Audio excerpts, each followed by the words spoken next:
ಇನ್ನು ಕಾಂಗ್ರೆಸ್ನಲ್ಲಿ ಕೋಲಾಹಲಕ್ಕೆ ಕಾರಣ ಆಗಿದ್ದು ಈ ದಾವಣಗೆರೆ ಬೈ ಎಲೆಕ್ಷನ್. ಅಲ್ಲಿ ಯಾರ್ಯಾರು ತುಂಬ ಇನ್ವಾಲ್ವ್ ಆದರು, ಕಾಯಾ ವಾಚಾ ಮನಸ ಯಾರ್ಯಾರು ಕೆಲಸ ಮಾಡಿದರು, ಏನು ಎತ್ತ, ಇದೆಲ್ಲದರ ಈ ಕೋಪ ತಾಪ ಈಗ ತಿರ್ಕೊಂಡಿರುವಂಥದ್ದು ಜಮೀರ್ ಅಹಮದ್ ಖಾನ್ ಮೇಲೆ.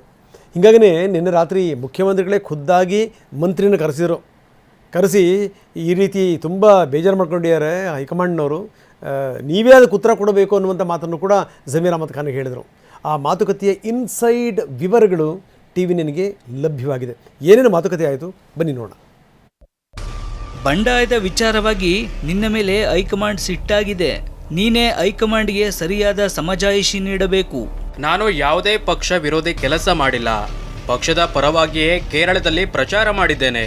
ಕೆ.ಸಿ. ವೇಣುಗೋಪಾಲ್ ಅವರ ಸೂಚನೆ ಮೇರೆಗೆ ನಾನು ಕೆಲಸ ಮಾಡಿದ್ದೇನೆ.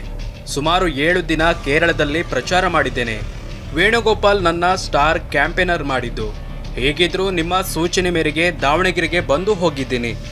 ದಾವಣಗೆರೆಯಲ್ಲಿ ಸ್ಥಳೀಯ ಮುಸ್ಲಿಂ ಮುಖಂಡರ ಜೊತೆ ಮಾತನಾಡಿದ್ದೀನಿ. ಧರ್ಮಗುರುಗಳಿಗೂ ನಾನು ಕರೆ ಮಾಡಿ ಮಾತನಾಡಿದ್ದೀನಿ. ಅನಗತ್ಯವಾಗಿ ನನ್ನ ವಿರುದ್ಧ ರಾಜಕಾರಣ ಮಾಡಲಾಗ್ತಿದೆ. ಸರಿ, ನೀವು ಅದಕ್ಕೆಲ್ಲ ಹೆಚ್ಚು ತಲೆಕೆಡಿಸಿಕೊಳ್ಳುವ ಅವಶ್ಯಕತೆ ಇಲ್ಲ. ನಿಮ್ಮ ಕೆಲಸ ನೀವು ಮಾಡಿ. ರಾಜಕಾರಣದಲ್ಲಿ ಇದೆಲ್ಲ ಕಾಮನ್.